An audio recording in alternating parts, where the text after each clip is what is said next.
Okay, so ladies and gentlemen, I'm back. If you haven't had an opportunity to watch The Amazing Spider-Man 2, stop listening now. Major spoilers, here we go. First off, let me just say this. Thank you, Sony. Thank you, Sony, for finally just taking the time to make this movie, okay? Making this movie the best movie that you could possibly make, and actually making this a Spider-Man movie that is worthy of the name The Amazing Spider-Man, okay?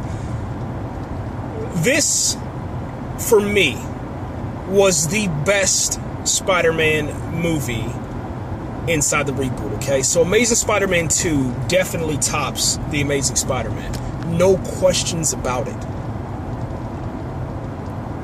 I think that Andrew Garfield is finally becoming that Peter Parker, and I can start getting used to him. The only thing that I have a problem with is these faces that he makes. But other than that, I think he did a great job in this movie.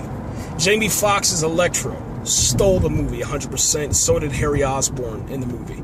Absolutely stole it. There's no question about it. You know, Jamie Foxx is a veteran, and his acting ability is just, it's ridiculously stupid. It's so dope. It doesn't make any sense how great you can be, okay?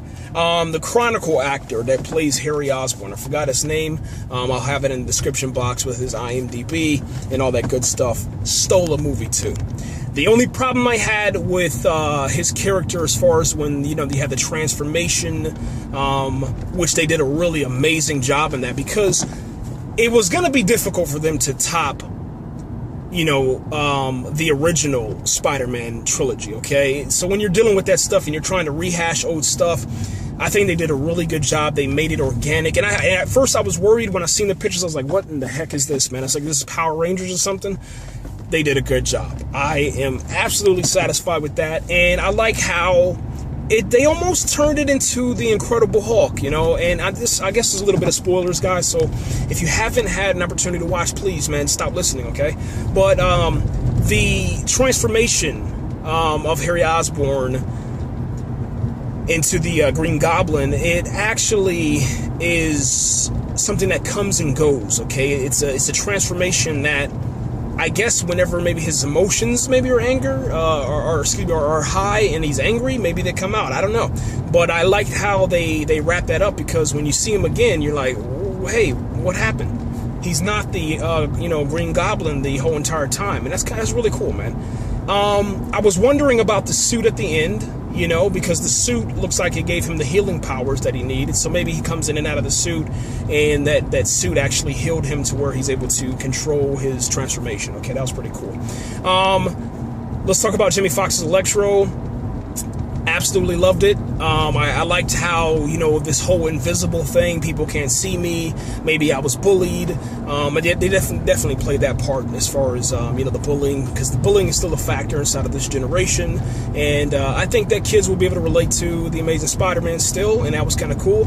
I like the little nod that they did to, it looks like a little Mexican boy, Latino boy, whatever you want to call the boy inside the movie. I think his name was Marco, Juan, something like that. I forgot it. Please forgive me. If you know the name of the kid, please put it in the description box, or not description, but the comment on the video, and let me know what that kid's name is. But there was an interview with Andrew Garfield. He was talking about passing the torch to a different person to take over the role of Spider-Man, and I thought that was kind of like a little nod to that. That's just me, though. And now let's get to the big point. Let's get to, matter of fact, I'm going to start that in a different video. I will say that the ending, the complete, I guess, after scenes credit was awesome. I liked how the ending of the movie, they set it up to where it'll go directly into the Amazing Spider-Man 3, which is already, you know, scheduled for release, I think in like 2016, maybe 2017, something like that. And the Sinister Six, they were in there. You got to see a nod to Venom. Venom's name was in there. If you look in the when Harry Osborn is using his father's device on that table, that Microsoft Surface table, if you will.